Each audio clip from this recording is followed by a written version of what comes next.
अस्सलाम वालेकुम बच्चों, कैसे हैं? ठीक है, उम्मीद करता हूँ कि आप खैरियत से होंगे। तो आज का लेक्चर जो है हमारा वो 9th क्लास से स्टार्ट ले रहा हूँ मैं।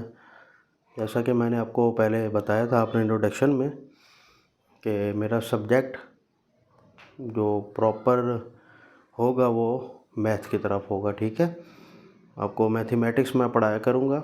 10th क्लास का मैंने चैप्टर नंबर 1 साइंस ग्रुप का मैंने करवा दिया है। तो आज मैं अपना 9th का मैं स्टार्ट करने लगा हूँ, चैप्टर नंबर 1। ठीक है, और आपकी स्टार्ट भी यहीं से हो रही है मैथ। तो आइए हम देखते हैं कि हमारा चैप्टर नंबर 1 में क्या कुछ है।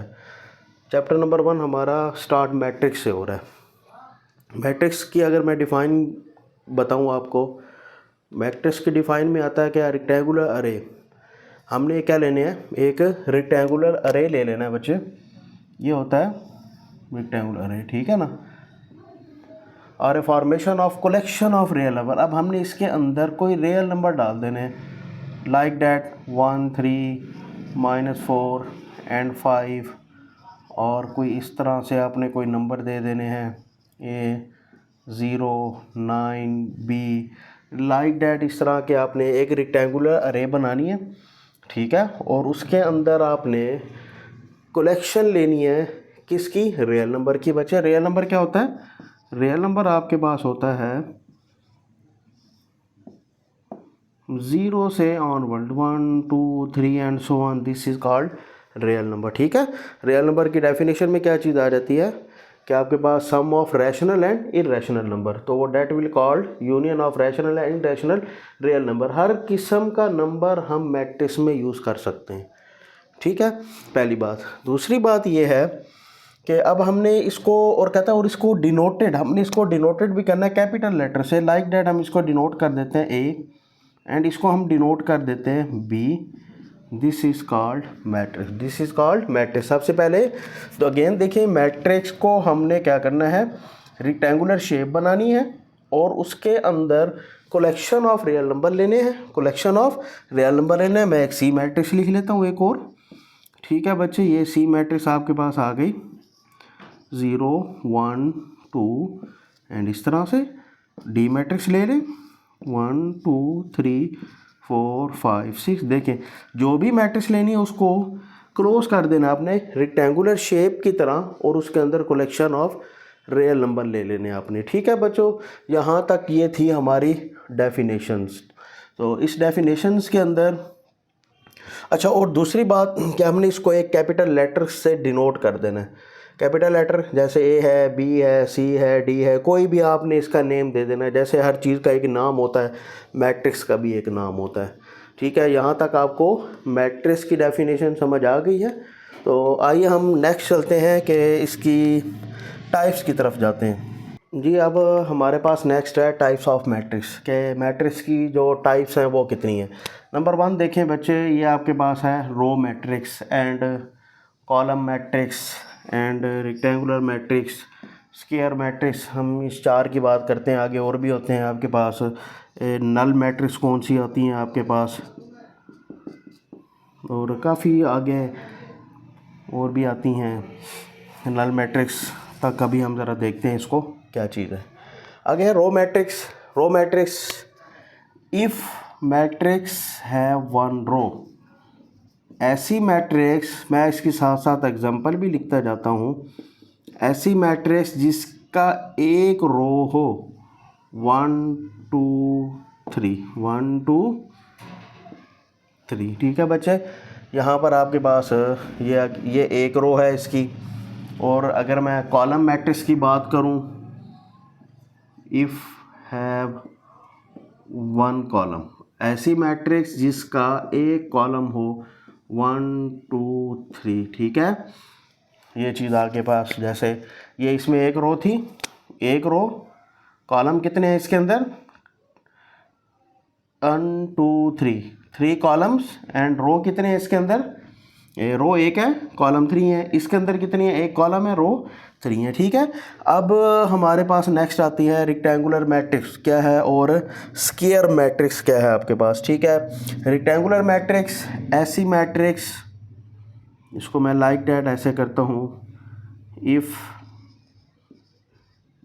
Number of row is not equal to number of column, number of column, ठीक है।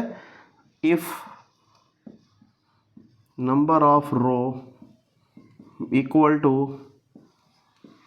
नंबर ऑफ कॉलम, ठीक है बच्चे। अब मैं इसकी ज़रा एग्जांपल ले लूँ, जैसे 1 2 3 4 5 6 बच्चे, इसमें कितनी रो हैं? R1, ये क्या है? R2, ठीक है।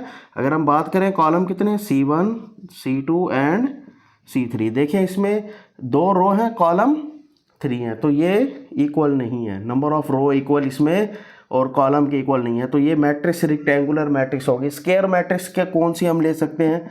लाइक डेट, मैं इसको C का नाम दे देता हूँ, 0 9 3 एंड 4। देखिए इसमें R1 एंड R2 और इसमें कितना है? C1 एंड इसमें C2, ठीक है।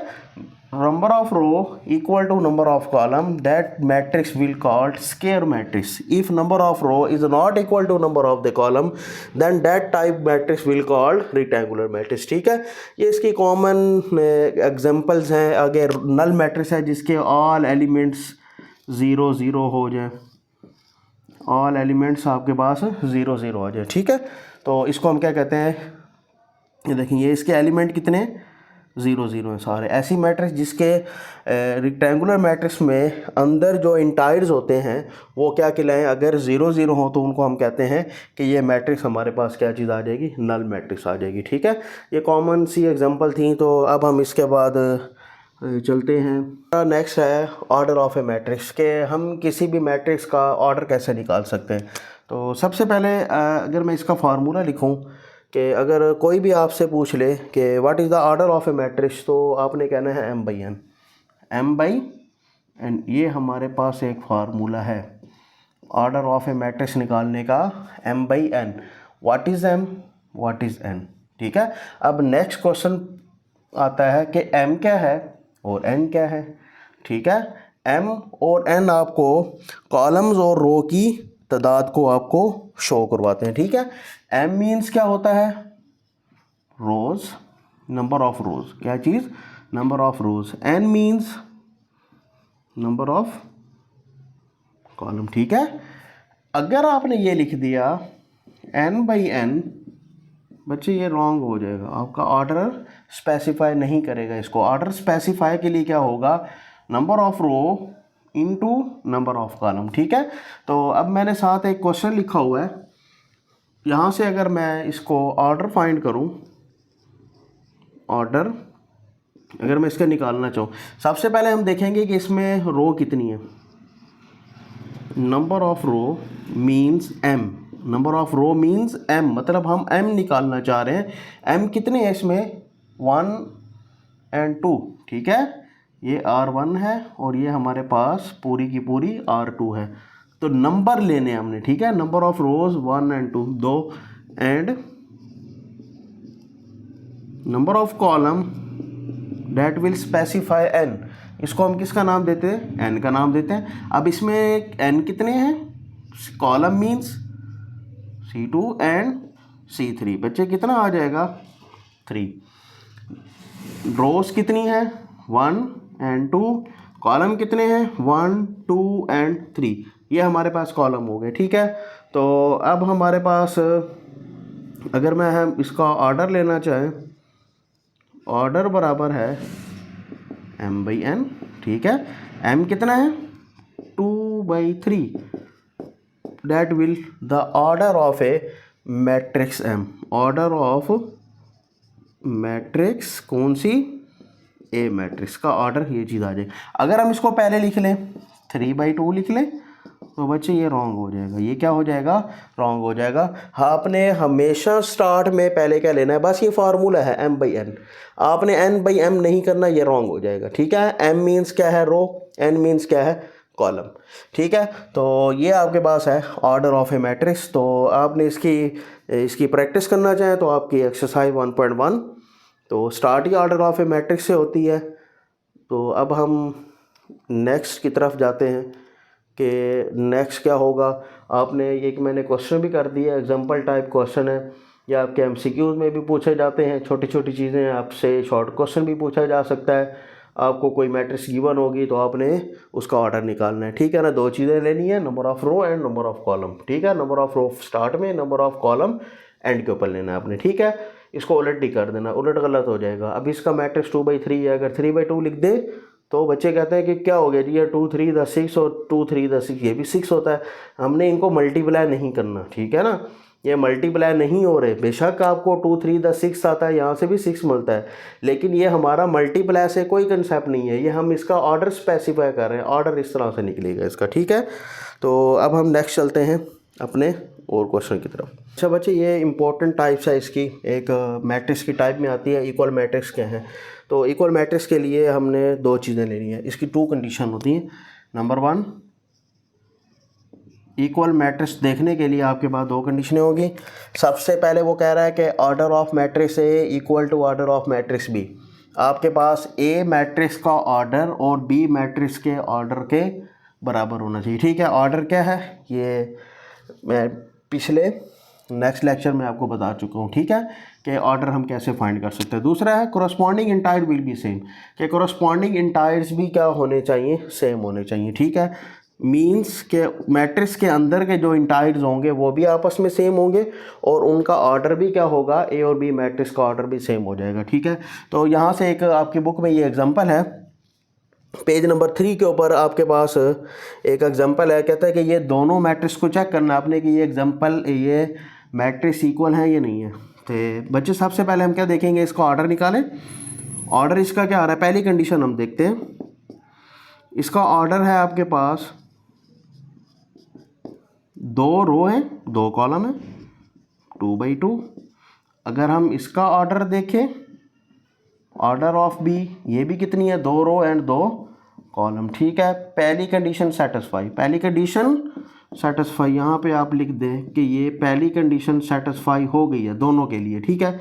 दूसरी कंडीशन क्या थी, इक्वल मैट्रिक्स के लिए corresponding entire will be same. क्या हम देखते हैं कि इसके इंटायर्स 1/1 सेम है। पहला इंटायर इसका 1 है, यहाँ पर देखें, यहाँ पर भी 1 है, ओके टिक कर दे। 3, यहाँ पर कितना है, 2 + 1। अच्छा ये 2 + 1 बच्चे यहाँ पे कंफ्यूज हो जाते हैं बच्चे, ये एक ही टर्म है, ठीक है ना। यहाँ पर आपने कंफ्यूज नहीं होना, ये 2 अलहदा नहीं है, 1 अलहदा नहीं है, ये सेम चीज़ है आपके पास, ठीक है। और 2 + 1 उसने सेपरेट करके खोल के लिख दिए, प्लस माइनस की फॉर्म में लिख दिए, यहाँ पे सिंगल टर्म लिख दिया। तो 2 + 1 क्या होता है, 3 होता है, ठीक हो गया। ये भी सेम है, -4 ये भी सेम है, 2 4 - 2 ये भी सेम है, ठीक है। तो we can say second condition satisfy, entries हम लिखेंगे यहाँ पर, entries are also same, entries are also same. So conclusion क्या निकलेगी, हम लिखेंगे A = B, A = B। आपके पास A मैट्रिक्स और B मैट्रिक्स आपस में इक्वल है, ठीक है।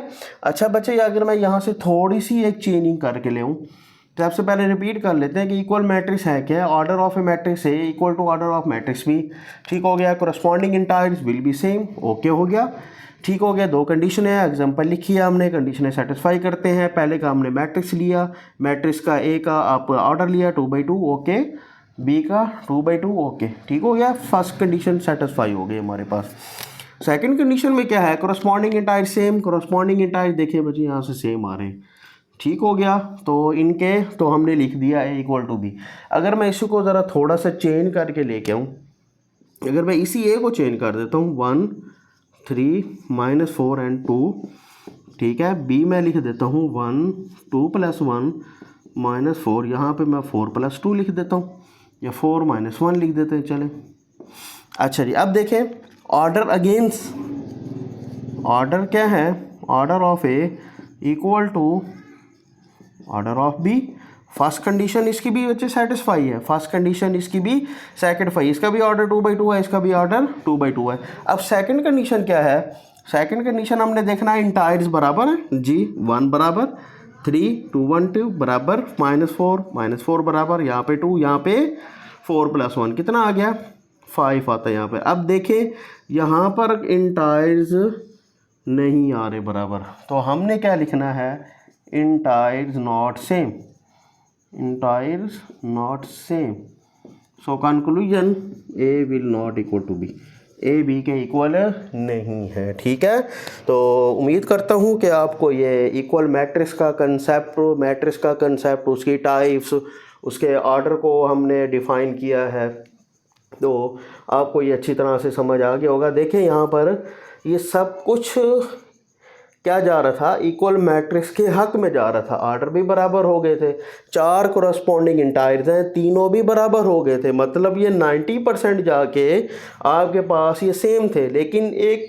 10% आप कह सकते हैं कि ये एक इंटायर इसका इक्वल नहीं आया, तो हमने पूरे का पूरा लिख दिया कि ये A will not equal to B, कि ए मैट्रिक्स बी के इक्वल नहीं है। ठीक है, तो अब हम इसके एक क्वेश्चन की तरफ जाते हैं। आपका एक्सरसाइज 1.1 क्वेश्चन नंबर, उसका लास्ट वाला क्वेश्चन है, वहाँ से हम इसका देखते हैं कि इसको हमने इक्वल मैट्रिक्स को सोल्यूशन कैसे। अच्छा बच्चे, ये आपके पास क्वेश्चन है एक्सरसाइज 1.1 क्वेश्चन नंबर 3 मैंने लिया है।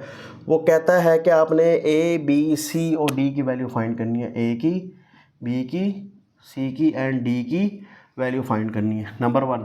नंबर 2 कहता है कि ये मैट्रिक्स सेटिस्फाई है। ये मैट्रिक्स को क्या करवा रहा है, वो कहता है कि आपके पास which satisfy the matrix equation. अब मैंने अभी आपको थोड़ा सा पहले इक्वल मैट्रिक्स का कंसेप्ट दिया है कि इक्वल मैट्रिक्स में क्या चीज़ होती है कि आपके पास ऑर्डर सेम होते हैं। ठीक है, यहाँ से देखें, इसका भी ऑर्डर 2/2 है, इसका भी ऑर्डर 2/2 है। ठीक है ना, इंटायर्स इसके और इसके सेम नहीं है फ़िलहाल। तो हमने ए बी सी डी की वैल्यू निकालनी है, फिर उसके बाद हमने इसको देखते हैं कि क्या ये मैट्रिक्स इक्वल हैं या नहीं है। अभी हमने क्या करना है, अभी हमने ये करना है कि अभी हमने उसकी बात माननी है। गिवन इज़ डैट, यहाँ पर लिखेंगे given is that following matrix are equal, following matrix are, क्योंकि उसने ये निशान दे दिया आपको इक्वल का साइन कि ये दोनों मैट्रिक्स इक्वल हैं। हमने नहीं चेक करना इक्वल है ये नहीं, हमने उसकी बात मानते हुए ए बी सी डी की वैल्यू फाइंड करनी है। ठीक है, क्या था, इंटायर्स बराबर होते हैं, क्या था, इक्वल मैट्रिक्स के इंटायर्स बराबर होते हैं। अगेन मैं आपको रिपीट कर रहा हूँ कि हमने चेक नहीं करना कि ये इक्वल है या नहीं है। ठीक है, आपका क्वेश्चन नंबर 2 था, वो मैंने आपको समझा दिया कि इक्वल मैट्रिक्स को कैसे चेक करना है। हमने यहाँ पर हमने उसकी बात माननी है, हमने उसकी बात मानते हुए हमने इस मैट्रिक्स को इक्वल समझना है। इक्वल समझते हुए हमने क्या करना है, अपनी वर्किंग करनी है। तो क्या था, कोरस्पॉन्डिंग इंटायर सेम होते हैं। इसका फर्स्ट का लिखे a + c = 0, इसको इक्वेशन नंबर 1 का नाम दे दें बच्चे। और क्योंकि कोरस्पॉन्डिंग इंटायर सेम है ना, हमने उसकी बात मान ली, उसने कहा ठीक है जी, हमने कहा ओके ठीक है, हम लिख रहे हैं a + 2b = -7 equation number 2 and c - 1 = 3 equation number 3, 4d - 6 = 2d। ठीक है, इक्वेशन नंबर 4 देखें, इसका पहला इंटायर्स पहले के इक्वल, सेकंड के इक्वल, थर्ड के इक्वल कर देना, फोर्थ के इक्वल कर देना। अब ये 4 इक्वेशन है, हमने इसको सोल्यूशन की तरफ लेके आना। ठीक है, अगर हम बात करें पहली इक्वेशन में, दोनों अननोन है, दोनों अननोन है, हमारे पास कोई एक चीज़ आएगी तो हम दूसरी चीज़ निकालेंगे। ठीक है, यहाँ पर भी देखें दोनों अननोन है। तीसरी के ऊपर झांके, अगर हम तीसरी में एक अननोन है, तो सबसे पहले हम क्या लेंगे, फ्रॉम इक्वेशन 3 c - 1 = 3। अब इस 1 को उधर लेके चले जाएं, प्लस हो जाएगा c = 4। बच्चे एक वैल्यू आ गई है आपके पास। ठीक है ना, हमने फ़ायदा कहाँ से उठाया, फ़ायदा यहाँ से उठाया कि हमने इस 4 इक्वेशंस को आपस में हमने सॉल्व की तरफ लेके आना था। तो इसमें दोनों अननोन थे, नहीं कर सकते, मजबूरी है, इसमें भी दोनों अननोन थे, मजबूरी है। यहाँ पर एक अननोन हमारे पास था, यहाँ से हमने बाकी कांस्टेंट टर्म थी, हमने फ़ौरन से इसको c की वैल्यू निकाल दी। अगर हम यहाँ से भी देखें फ्रॉम इक्वेशन 4, बच्चे यहाँ पर भी ये d और d एक अननोन है। यहाँ पर मैं इक्वेशन 4 लिखूँ, 4d - 6 = 2d। देखो दे दोनों d वाले हैं, तो आप d वालों को सेपरेट कर लें, 4d इसको उठा के इधर लें, छोटा है इसको इधर लें 2d, और इस 6 को उठा के उधर ले जाएं, पॉजिटिव हो जाएगा। ठीक है, 2d है, आपने 2d को उठा के d वालों को सेपरेट करना है, कांस्टेंट टर्म सेपरेट करनी है, 4d - का 2d = 6। ठीक है, तो d = 6/2, तो d की वैल्यू कितनी आ जाएगी, 3 आ गई है। ठीक है, 2 वैल्यूज़ हमारे पास आ गई हैं। कहाँ से आई हैं? इनके पास एक एक सेपरेट वेरिएबल था, ठीक है ना, C और D आपके पास था। अब यहाँ पे देखिए दोनों अननोन है। अब या ये तो A + C है, मैं अगर यहाँ पे लिखूँ put C in equation 1, put C in equation 1, A + C = 0, क्योंकि C की वैल्यू डाल देंगे तो A भी निकल आएगा। A + 4 = 0, A = -4, A भी कितना आ गया आपके पास? -4 आ गया। ठीक है, अब और वैल्यूज़ क्या रह गई हैं? B रह गया, तो B वाली इक्वेशन आ जाएगी। तो हम यहाँ पे लिख सकते हैं। अब देखें यहाँ पर A + 2 भी है ना, अब यही A उठा के आपने यहाँ पे इक्वेशन 2 में डाल देना। आपने यहाँ पर आप पुट करें, put A in equation 2, equation 2 में आपने A की वैल्यू को पुट करना है। ठीक है, A + 2B = -7, A कितना है?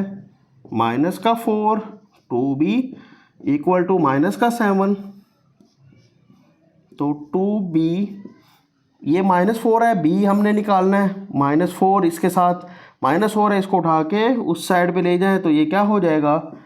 प्लस का आ जाएगा। क्या हो जाएगा? प्लस का। 2B यहीं पे रहने थे, हमने B को सेपरेट करना है और -4 को उठा के वहाँ पे ले जाएं। ठीक है, 2B = -7 + का 4 -3। ठीक है, तो 2 जाके डिवाइड कर दें, B = -3/2 ठीक है बच्चे, ये आपके पास A, B, C और D की वैल्यूज़ आ गई हैं। ठीक है, तो अब अगर हम एक काम और करना चाहें, आप यहाँ पर वैल्यूज़ डालें। A की जगह -4 डालें, C की जगह आप 4 डालें, A की जगह A की, B की, जितने जो रिक्वायर्ड हमने वैल्यूज़ निकालनी है आप इनको डालें। यहाँ पर भी वैल्यूज़ डालें, तो आप इनको सॉल्यूशन करें तो ये दोनों मैट्रिक्स की वैल्यूज़ आपस में बराबर आ जाएंगी। ठीक है, अगर मैं आपको एक छोटा सा अभी से करके दिखा दूँ, ये देखें, ये A कितना है हमारे पास? 4 है, A -4 है, C कितना है? प्लस का 4 है, 4 - 4 कितना आ जाएगा? 0। देखें इसका पहला इंटा है, 0 आ रहा है। तो अगर मैं यहाँ से C -1 है, C है, C की वैल्यू कितनी है? 4 यहाँ पे डाल दूँ। ठीक है, 4 यहाँ पे डालूँ, 4 - 1 कितना आ गया? 3 है। देखिए ये वो वाला 3 बन गया। ठीक है, तो ये इस तरह से आप इसको सेटिस्फाई भी कर सकते हैं। उसने जो कहा था उसने सही कहा था, हमने उस टाइम उसकी बात माननी थी। क्यों? हमने अपने ABCD की वैल्यू निकालनी थी। ठीक है, ये आपका मैट्रिक्स का इंट्रोडक्शन, मैट्रिक्स की टाइप्स और मैट्रिक्स का ऑर्डर हमने डिस्कस किया, और एक्सरसाइज 1.1 आपकी कंप्लीट हो गई। इसमें 3 सवाल थे। पहला सवाल था आपके पास कि हम ऑर्डर कैसे फाइंड कर सकते हैं, दूसरा सवाल था कि कौन सी मैट्रिक्स आपस में इक्वल है, वो भी आपको कंसेप्ट दे दिया। अब इसका क्वेश्चन नंबर 3 है आपका, इम्पोर्टेंट है, लॉन्ग क्वेश्चन में भी पूछा जा सकता है, शॉर्ट में भी पूछा जा सकता है, तो आप इसकी प्रैक्टिस करें। उम्मीद करता हूँ कि आपको मेरा ये मैट्रिक्स वाला टॉपिक ये समझ आ गया होगा। तो अगर किसी को बच्चे को कोई प्रॉब्लम है, कोई भी बात समझने में कोई प्रॉब्लम आई है, मैट्रिक्स के रिलेटेड कुछ मज़ीद पूछना चाहते हैं, तो स्क्रीन के ऊपर मेरा नंबर शो हो रहा है, और सब्सक्राइब करें मेरे चैनल को, बेल आइकन दबाएं ताकि हर आने वाली वीडियोस मेरे पास पहुंच सके। और ये 9th वालों के पास मैं 9th वालों को पैगाम देना चाहूँ कि मैंने 9th के लेक्चर स्टार्ट कर दिए हैं, तो आज मेरा फर्स्ट लेक्चर था, तो इंशाल्लाह ये आपके पास पहुंच जाएगा। तो आप साथ साथ रहें, कंटिन्यू रहें और इसको प्रैक्टिस करते हैं। ठीक है, 10th वालों के लिए भी है कि चैप्टर नंबर 1 मैंने कंप्लीट करवा दिया है। मेरे उसमें चैनल पे जाके मेरी ऑल वीडियोस आप नोट कर सकते हैं, उसको देख सकते हैं। चैप्टर नंबर 1 मेरा कंप्लीट है। अब मैंने इसका चैप्टर 2 शुरू किया, इसका भी चैप्टर 1 शुरू किया हुआ है। तो बाकी चैनल को सब्सक्राइब लाजमी करें। ठीक है जी, आज के लिए इतना ही काफ़ी है। अल्लाह हाफिज़, अस्सलाम वालेकुम।